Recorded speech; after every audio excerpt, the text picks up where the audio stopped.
À tous et à toutes, bonsoir. Le gouvernement poursuit ses consultations avec les parties prenantes afin de trouver des solutions durables à long terme au problème de la gestion des déchets aux Seychelles. La situation de la décharge qui approche de sa capacité maximale reste préoccupante. Les autorités concernées, notamment le ministère responsable de l'environnement et la Landscape and Waste Management Agency, reconnaissent la nécessité de trouver de nouveaux espaces pour l'enfouissement des déchets. Reportage.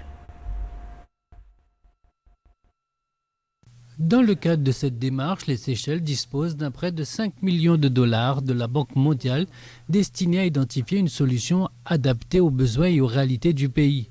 Le directeur général de la LWMA, Shane Emily, a expliqué que les discussions portent également sur le concept d'économie circulaire qui vise notamment à augmenter le recyclage et à réduire la quantité de matériaux envoyés vers la décharge. La secrétaire principale à l'environnement, Nanette Laure, a souligné que la participation de la population reste essentielle pour améliorer la gestion des déchets malgré les différentes mesures et initiatives mises en place par le gouvernement. La coordinatrice du projet, Tessia Laboté, a pour sa part indiqué que l'objectif ne consiste pas uniquement à résoudre le problème actuel de la décharge, mais à mettre en place des changements concrets et durables dans la manière dont les déchets sont gérés ici aux Seychelles.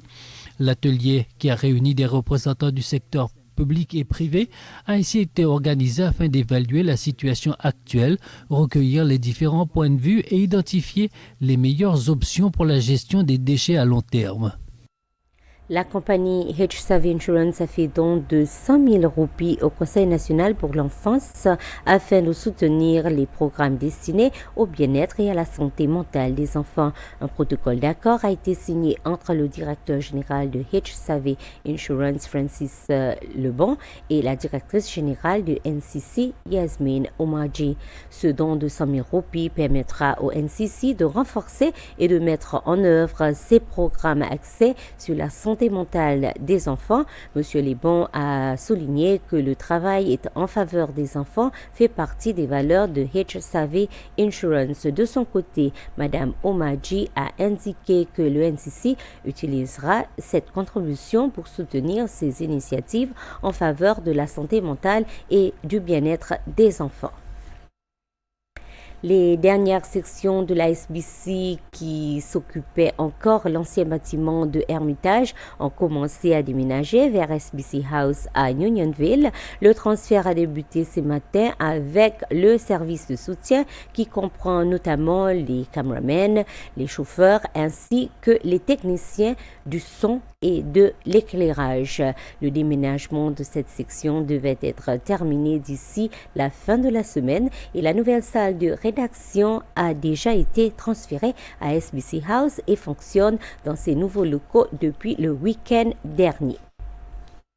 L'Inde a fait don de 5 petits bateaux aux gardes-côtes des Seychelles lors d'une cérémonie organisée en début de la semaine à la base des gardes-côtes des Seychelles. La cérémonie s'est déroulée en présence de l'ambassadeur de l'Inde aux Seychelles, du chef des forces de défense des Seychelles et plusieurs hauts responsables des forces armées seychelloises.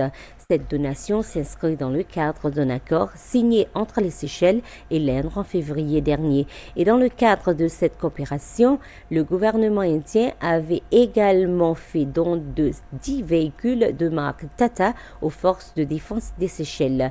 Les 5 bateaux seront principalement utilisés pour la formation des jeunes marins des gardes-côtes seychelloises afin de renforcer leurs compétences pratiques et leur préparation aux opérations maritimes. Voilà, nous sommes arrivés à la fin de ce flash d'information. Merci de votre attention. Bonsoir.